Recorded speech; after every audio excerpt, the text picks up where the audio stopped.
capítulo 7. Nós tivemos o capítulo 5 e o 6,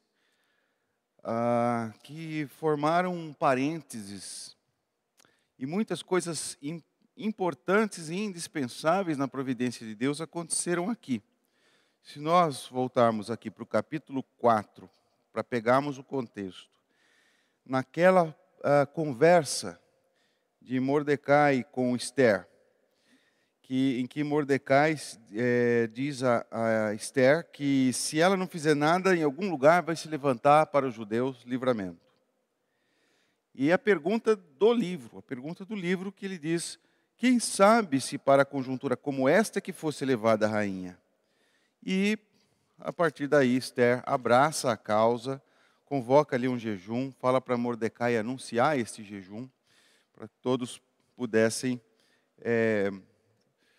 se preparar, né, diante de Deus por ela. Embora a palavra Deus não apareça aqui, mas nós sabemos o contexto. E depois Esther, ela chega, depois desses dias de jejum, ela chega na presença do rei, com aquela possibilidade de ser morta por isso, porque ela não foi chamada. Mas aí, nós temos aquele ato do rei, de mostrar para Esther que ela alcançou favor. Amã, quando saiu dali, porque Esther também convidou para um banquete, Amã saiu dali, saiu a contar vantagens. Depois, o rei queria honrar, o rei não pôde dormir à noite. Esse é o grande, eu acho que até mais do que o fato de Esther ir perante o rei, está o fato de o rei não conseguir dormir, porque o livramento que acontece aos judeus nesse texto não é por causa de Esther, mas porque o rei, à noite, não conseguiu dormir. O rei não conseguiu dormir, foi ler as crônicas do reino e encontrou o benefício, né, que Mordecai fez ao rei, informando que tinha gente dali de dentro do palácio querendo matar o rei. Então o rei, querendo engrandecer, pergunta a Amã, que era uma das maiores autoridades ali no reino de Assuero, e ele pergunta a Amã o que fazer para honrar aquele. E Amã, pensando que era para si próprio, dá boas ideias para o rei, e o rei manda que o próprio Amã conduza a Mordecai pela cidade, sendo honrado, homenageado, e daí então Amã só tem que contar. Se antes ele contava para sua família, né, e seus amigos os seus benefícios, agora ele vai contar as desgraças. E a palavra principal, né, vai sair da boca destes, da mulher dele, dos amigos dele, que diz assim: se Mordecai, perante o qual já começaste a cair, é da descendência dos judeus, não prevalecerás contra ele, antes certamente cairás diante dele. Então esse foi até um prenúncio do que aconteceria. Tal é a fama que os judeus tinham pelos livramentos que Deus já tinha feito a esse povo. E aí, o banquete, né, o primeiro banquete que a rainha Esther faz para eles. Amã vai para casa contando vantagem. Já fui convidado para um banquete, você é convidado para outro. Quando chega o outro banquete, aí então Esther... Agora, no capítulo 7, é que vai chegar esse banquete no qual Esther, então, vai dizer ao rei qual é a sua petição. Então, tantas coisas, porque 2 banquetes? Então, tinha que acontecer alguma coisa importante entre um e outro. Ali estava a mão de Deus, e justamente naquela noite, o rei não pôde dormir. Justamente naquela noite, Mordecai... na mente do rei, né, se reacende aquela lembrança, por conta das coisas que estavam escritas, do quão fiel foi Mordecai ao rei, salvando-lhe a vida. E agora, ele, depois dessa homenagem que o rei manda fazer para ele, ainda o rei o tem em alta conta. Mordecai é alguém importante na mente do rei por sua fidelidade.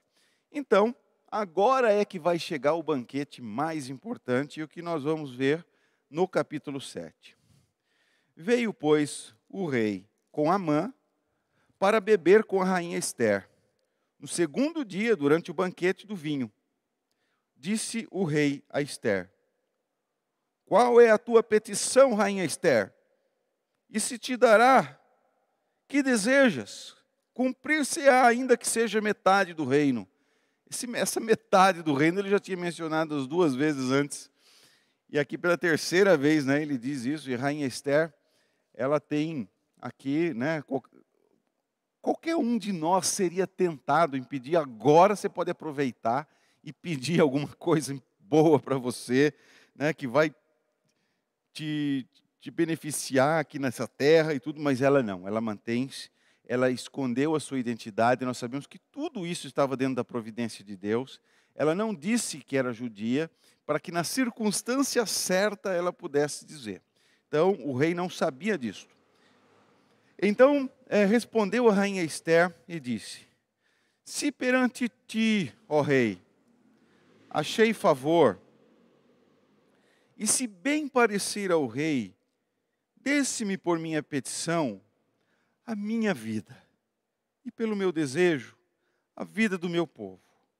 Porque fomos vendidos, eu e meu povo, para nos destruírem, matarem e aniquilarem de vez. Se ainda, como servos e como servas, nos tivessem vendido, calar-me-ia, porque o inimigo não merece que eu moleste o rei. Olha a delicadeza das palavras de Ester. Aqui a gente já aprende uma lição, porque muitas coisas nós deixamos de conseguir, porque nós não sabemos falar com as pessoas. Quando nós falamos com arrogância, quando nós falamos exaltados, nós acabamos trazendo ira dessa pessoa com quem nós estamos falando contra nós. É como se a pessoa tivesse que se humilhar para então fazer o que nós estamos querendo. Ester foi uma mulher sábia. Ela não disse isso, ela disse assim: olha, se fosse assim, eu tinha sido vendida como escrava, tudo bem, não era minha vida, não ia molestar o rei com essas coisas, mas olha, se bem parecer ao rei, olha, o meu pedido é esse, a minha vida e a vida do meu povo. Então ela foi com toda a sua sensatez, sabedoria, humildade, falar com o rei. Então uma pessoa que tem autoridade, olha, que era a esposa dele. E uma pessoa que tem autoridade é uma pessoa com quem nós falamos num tom também diferenciado, não é verdade? Assim, nós podemos ver que a nossa vida é salva, como a vida dos judeus foi salva, a nossa vida foi salva pela intercessão. Ester intercedeu junto a Assuero. O Senhor Jesus intercedeu por nós.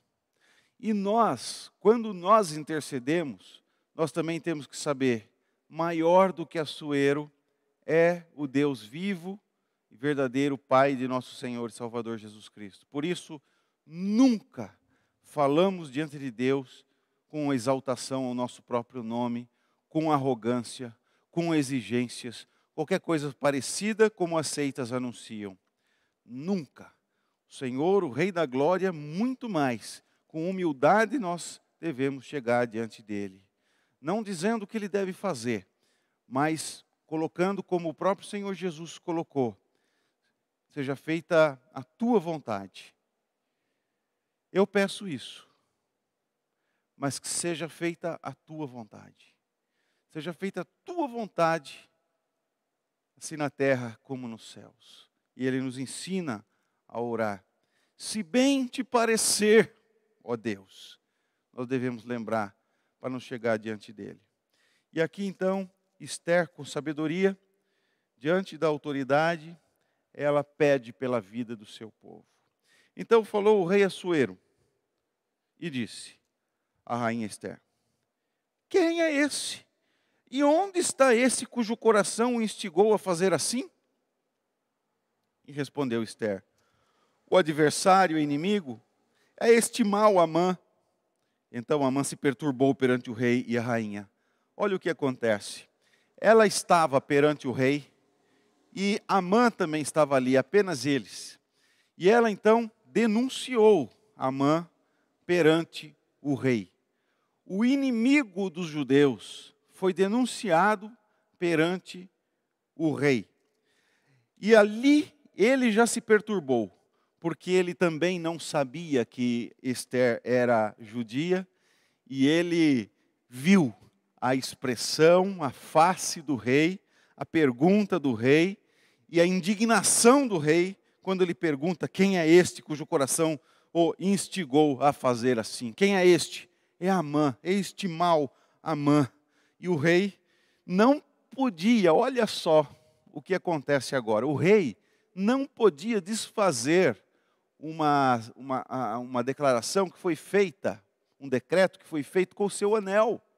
O rei havia dado o seu anel para que Amã fizesse o que quisesse. E Amã então decretou em nome do rei que o povo judeu fosse exterminado num determinado dia, que ainda não chegou, claro. Não é? E aí o rei no seu furor, se levantou do banquete do vinho e passou para o jardim no palácio. Parece que o rei queria pensar, por que ele não podia naquela hora dizer alguma coisa? Porque ele não podia punir Amã, porque foi ele próprio o culpado disso. Foi o próprio rei Assuero quem deu o anel para um irresponsável, para alguém que não faria aquilo que ele gostaria que fizesse. Ele confiou numa pessoa errada, ele confiou em Amã. E Amã foi fazer um decreto errado, um decreto mau. E o rei não podia culpar Amã e nem fazer nada contra Amã naquele momento, porque o próprio rei tinha lhe dado o anel.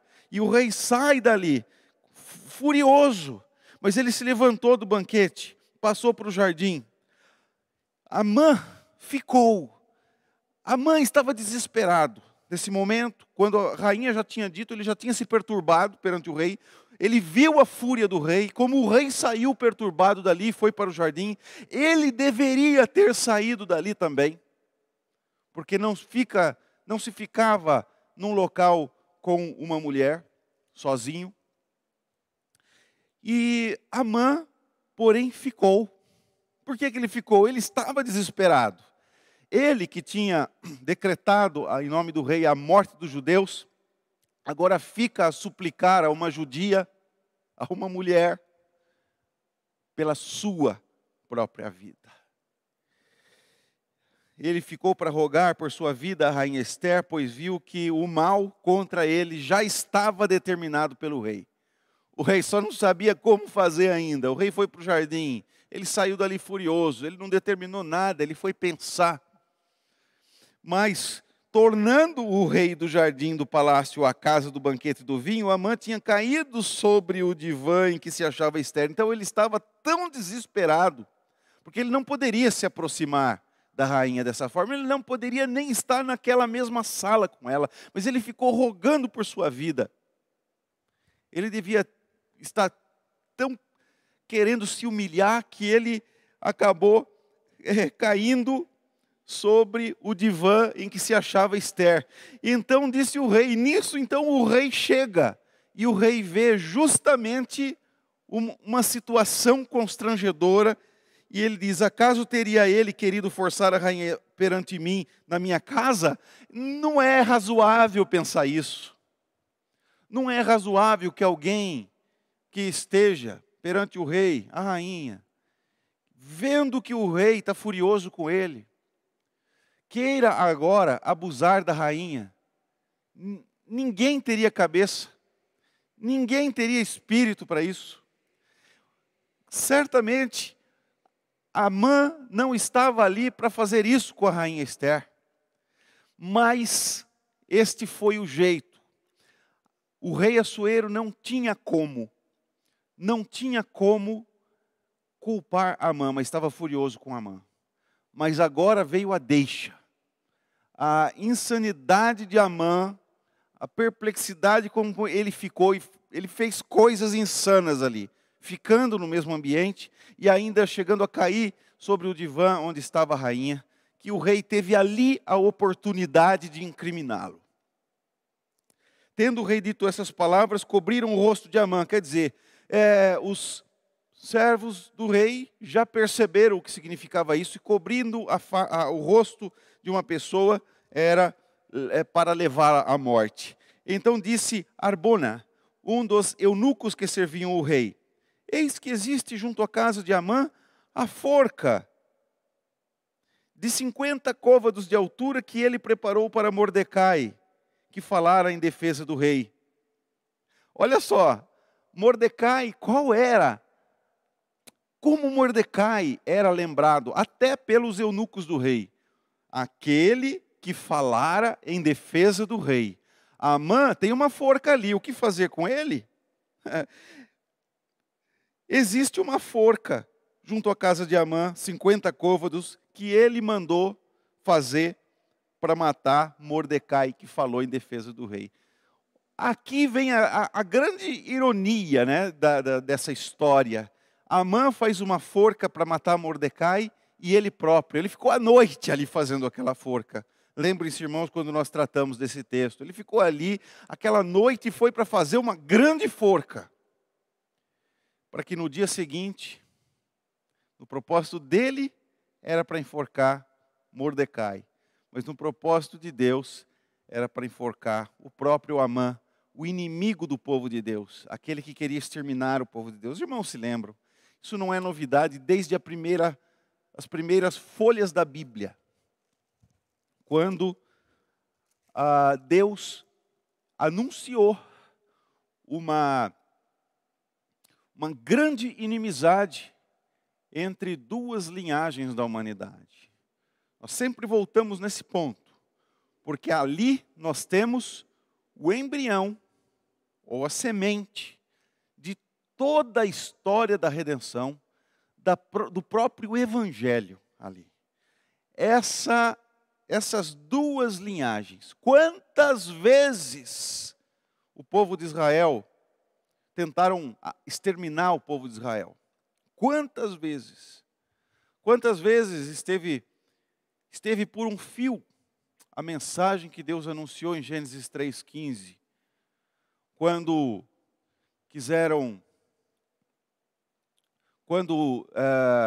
o faraó, por exemplo, quando ele quis que as parteiras matassem os meninos,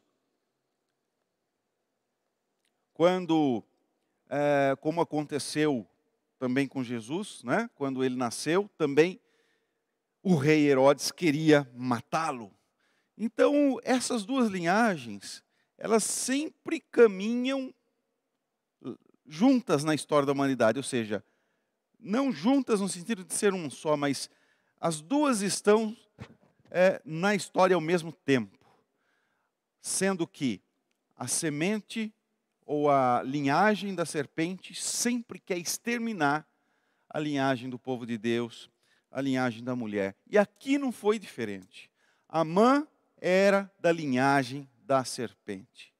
Ele era um amalequita, um povo que já devia ter sido exterminado antes, que não for por desobediência, e que ainda aqui está trazendo mal para o povo de Israel. Isso que dá quando o povo de Deus desobedece achando que o que ele próprio está pensando é melhor do que o que Deus mandou. A nossa visão é limitada. Nós não conseguimos saber todas as coisas. Deus é que sabe todas as coisas. Quando desobedecemos aqui porque achamos que, não, afinal de contas, pela minha cabeça é melhor, eu estou vendo que é melhor do que aquilo que Deus mandou fazer, a gente nunca sabe no futuro, em outras gerações até, o que poderá acontecer. E quando lá atrás alguém deixou de cumprir a ordem de Deus, fez com que, nesse momento, um amalequita quisesse destruir toda a linhagem da mulher. Toda ela. Mas nós vemos a ironia como que Deus reverte toda essa situação. Ele usa o próprio inimigo para destruir o inimigo. Então, disse o rei, enforcai-o nela. Enforcaram, pois, Amã na forca que ele tinha preparado para Mordecai.